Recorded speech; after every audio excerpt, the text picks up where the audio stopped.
What is up, YouTube, and welcome to this Legends of Tomorrow Season 2 video. So that was one hell of an episode, wasn't it? That was amazing. So obviously we're going to have some spoilers for the end of that episode, of course. So if you haven't watched the episode, please do come back to this video afterwards once you've enjoyed and digested that incredibly amazing episode that really was a bloodfest. So I've got a review and breakdown of that whole episode on my channel as well. So do check that out and enjoy that. Now, if you're new to the channel, please do click that subscribe. Please, of course, also do click that like button as well. If you're already subscribed, please do click that bell button so you get notifications. So if you've seen the episode, of course, and that's why you're still here, it does look like we're going to get some very interesting ideas for the upcoming season. So season 3 is probably going to set off and be left off where we ended. So the end of season 2, we saw the team want to go to Aruba, but this is not good at all because there is a time storm or time quake, whatever you want to call it, that kicks off and knocks them off course, and they land in Los Angeles in 2017. But I've been to Los Angeles and I don't really remember any dinosaurs roaming around the streets, which is very interesting in this scene because we get a lot of Easter. So we've got a Big Ben there, we've got a 3000 or year 3000 statue building. We also have the Justice League of America watchtower from, yes, you guessed it, from Smallville, which of all things is just absolutely insane to really think about.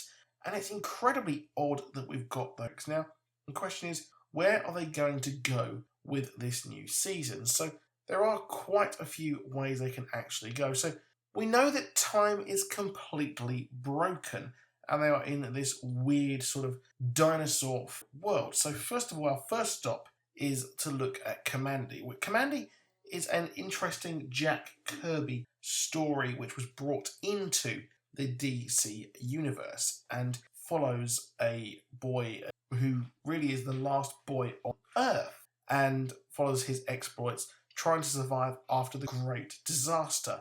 And we see all manner of wildlife, animals, etc., which are trying to pretty much kill him. So it's interesting that they might go that point.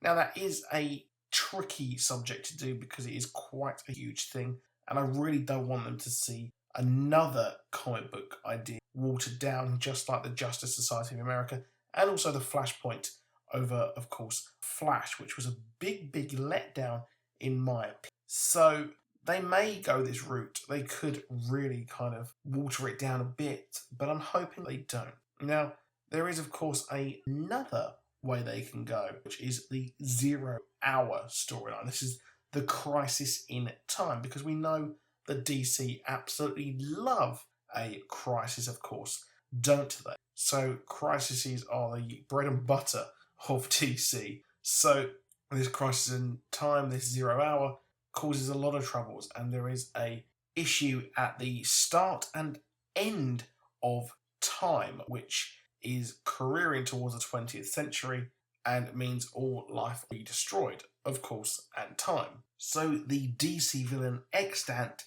actually joins forces with Hal Jordan, who has now been Parallax, his complete and utter evil version, and this is absolutely mental. Now, this would be an interesting thing to do. I think they could build upon season 3 by doing that kind of thing, by a 0 hour issue with time broken like it is. Now, the problem is, how can you do 0 hour without Parallax and Hal Jordan? That is, again, a huge issue, but I think this is the most likely where they could actually go out of everything incredibly well with time.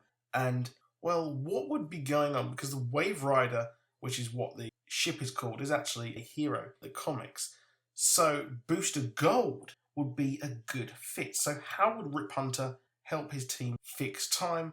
Well, what he could do is actually, just like the comics, go and fetch Booster Gold, and they could team up father and son because, well, you guessed it. There is a cool thing that in the comics we had Rip Hunter and his blackboard where he lists all these kind of things when time was actually broken. We had that whole thing with 52 as well. So I think that they could do quite a lot for having Rip Hunter and Booster Gold team up just like in the comics. So post 52, we had the multiverse return, and this is what happens. There are a huge amount of anomalies which occur. So we could actually see the multiverse be part of this perhaps, but I don't really think so.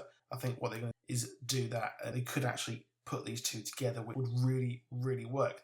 The only issue is that there is a Booster Gold being made, but that is being made by the team behind the Flash. So there is that. Now, there are going to be new members of the team joining for season, and Mark Guggenheim has hinted that we will be getting characters not from the comics or from any Arrowverse TV show.